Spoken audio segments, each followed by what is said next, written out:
அஸ்ஸலாமு அலைக்கும் சுவை விரும்பிகள். எல்லாரும் நல்லா இருக்கீங்களா? இன்னைக்கு நம்ம சுரக்காய் மாங்காய் தால்ச்சா செய்ய போறோம். கடலைப்பருப்பை ஒரு கப்பளம் எடுத்து நல்லா வாஷ் பண்ணிட்டு குக்கர்ல சேர்த்து ஒரு 7 விசில் வேக வச்சு நல்லா ஸ்மாஷ் பண்ணி எடுத்து வச்சுக்கோங்க.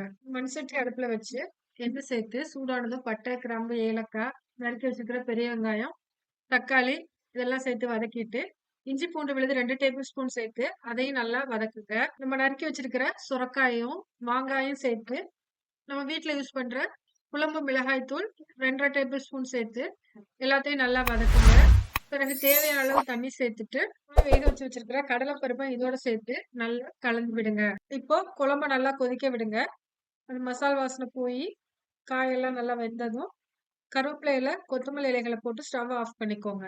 இப்போ நமக்கு சுரக்காய் மாங்காய் தால்ச்சா ரெடி ஆயிடுச்சு. என்னோட சேனலை மறக்காம சப்ஸ்கிரைப் பண்ணுங்க, சப்போர்ட் பண்ணுங்க.